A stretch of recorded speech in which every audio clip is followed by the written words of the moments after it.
everybody? Checking back in with another one. A guy wrote in. He says he wanted me to answer this question. Should he buy his dream car?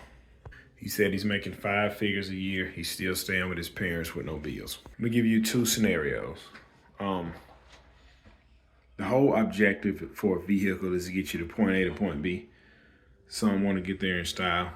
Some, they don't care how to get there. And he also told me, he said the payment on this vehicle would cost him $750 a month. That's not including insurance, the type of vehicle that he's buying. Insurance for him and that vehicle probably be another $200, so he'll be looking at around $1,000 a month, $900 a month for the vehicle and for the insurance.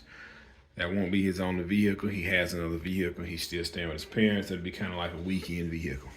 He said the job he's on, he's not planning on leaving. The kind of job you can kind of retire from there. They pay really well. What you have to understand is you have to ask yourself, where do you see yourself at in the future?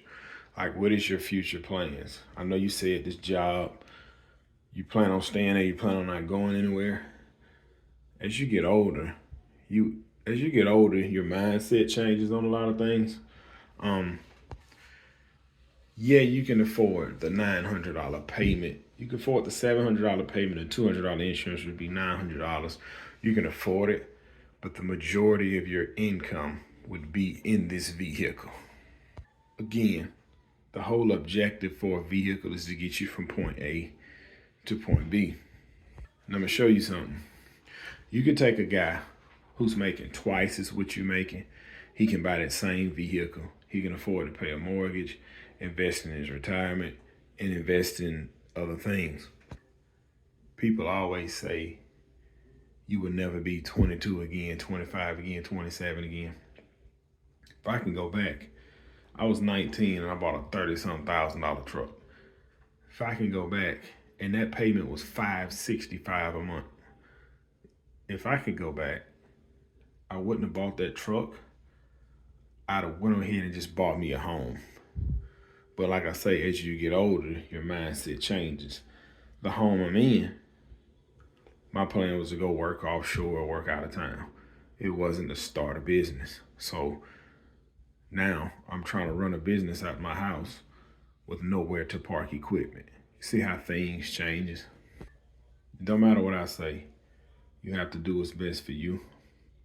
Smart thing would, I can't tell you what to do, but I wouldn't. I would just stack my paper up. I'd take maybe 2 trips out of town here and there. You have the vehicle you have. You could really put yourself in a better financial position in the next 20 years versus, put it to you like this, take that $1,000 a month, see what you can invest in for the next 5 years and see how your money would add up in 5 years. As soon as you buy that car, the value is steady going down. It'd be different if you said, man, I'm thinking about buying this old school for $3,000, putting 5 in it. That's different. That's just $8,000. That ain't gonna hurt you. But the amount of money you're trying to spend on this car, really think about that before you do that. Because the bulk of your money is gonna be in that car. And that's cool, you'll have that car, it's paid for. But as you get older, that car is not gonna mean as much to you as it does now.